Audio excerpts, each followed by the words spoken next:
Hello, Coach Tina here. I have conquered StreamYard and I am so excited. Only because I want it to be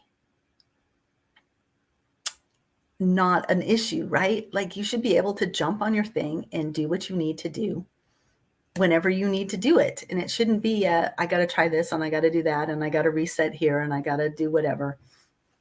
So I'm really happy to have the high-speed internet, the fiber, and to have it be doing its job and putting me out into the ethers the way that it should be. Right now, I am in our group, in the Thrive group, and also out in YouTube. So this is the day 4 of the Time to Thrive. And if you don't know me, I'm Coach Tina.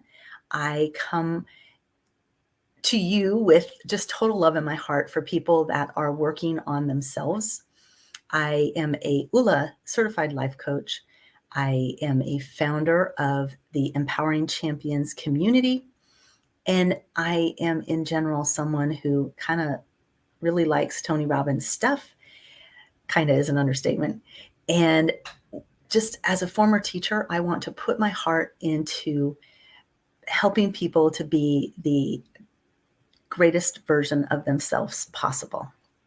So I have been dedicating this week to talking about Time to Thrive and getting people excited about the challenge that's going on.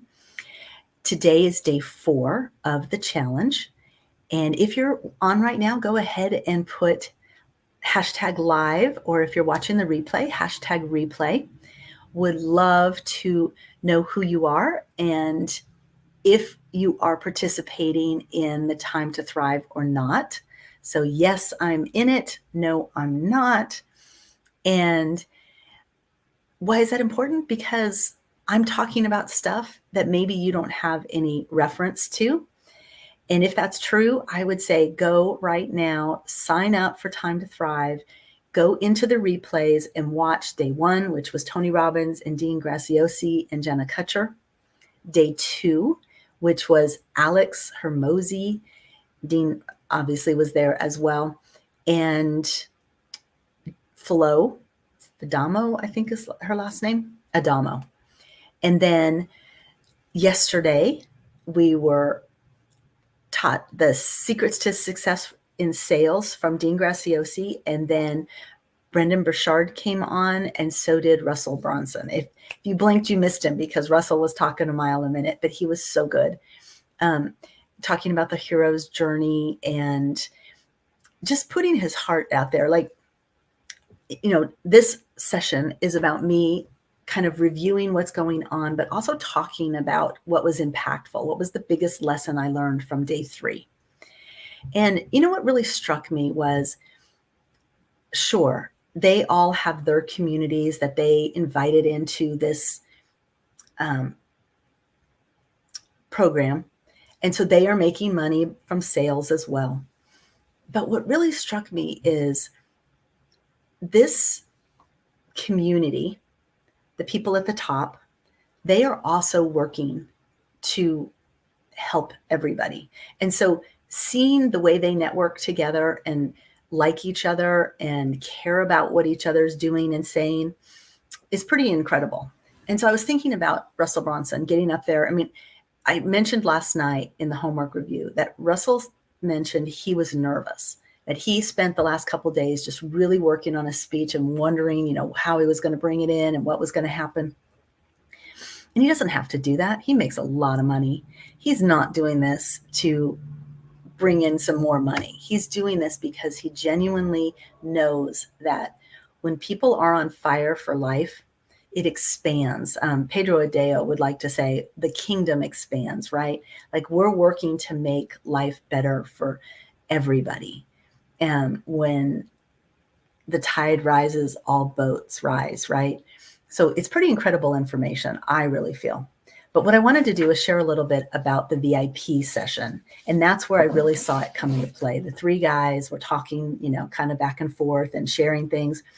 And I didn't want you to miss out on this because this was such good information. Basically, I'm going to look at my notes here on what happened in the VIP. So the VIP happens after the feed goes off.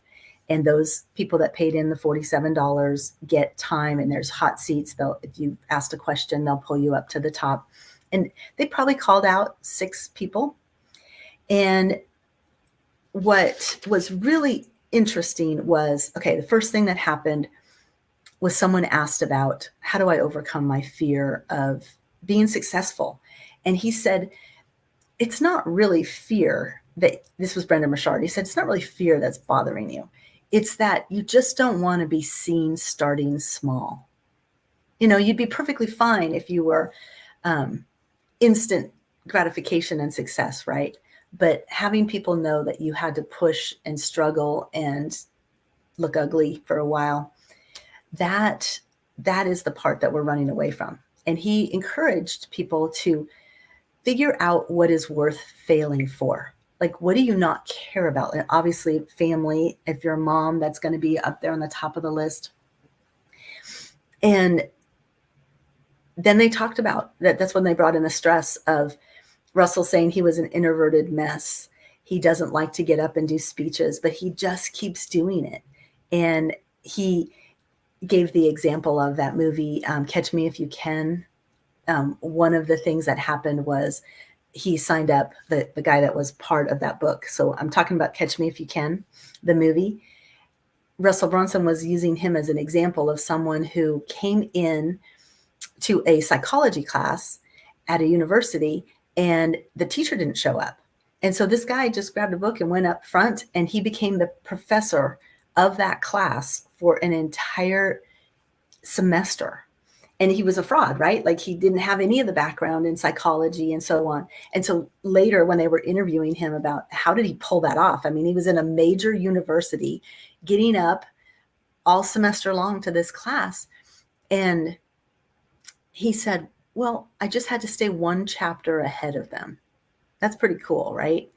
The concept of you just have to be one chapter ahead of the people you're trying to help, and trust that you're on the journey together and doing the right thing. And they really talked about that. They said, you want to be an example of what's possible, but once you have your mentor, let them lead the way and believe that they know what they're doing. And then they had this kind of crazy boy moment, right? Where he was like, if you tell me to wear purple panties, I'm going to ask you, do I dye the ones I have or go out and buy a new package? I thought it was very interesting. But they also Brendon Burchard talked about overwhelm. And he said that if you're in overwhelm, you're in the pit. And the pit to him was, you are struggling with your plan, you don't know your identity, and time management is not your friend.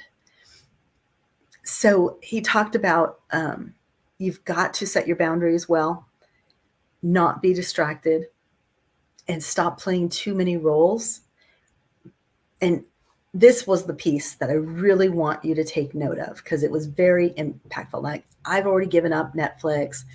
I work all the time. And I have this fine line of, I'm working, but it's social media, right? So a lot of times I'm commenting to the people that are my group. And he said, you ever thought about just an hour of scrolling on social media a day, what that costs you? And, I was immediately putting up the objections, like, but it's part of my job. It's what I do. I have to do it. And he said, it's 30 hours a month, because that's almost a week. In fact, he thought it was a week, but most of us work 40-hour weeks, right? But 30 hours. And he said, what could you get in exchange for 30 hours of your time? He said, and if that's not enough, in a quarter, in 4 months, that is 120 hours. It's like, what could you do in 120 hours? What are you giving up for that 120 hours? I kind of felt that, right? And then Dean followed up with the last thing I'll share, which is also very impactful. He said he had to learn early on, everything he did, he had to say, does this move me closer to my goal or not? Does this serve me and the people that I want to help or not? And that became his way to hone in on exactly what he needed to be doing. Pretty impactful, right?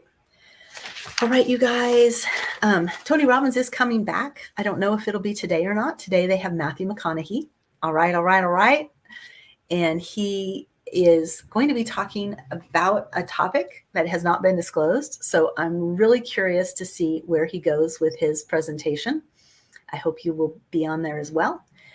Either way, I'll get on in the morning and I'll tell you how it went. So I hope you have a really blessed day and that you'll be able to check with me soon. All right, take care.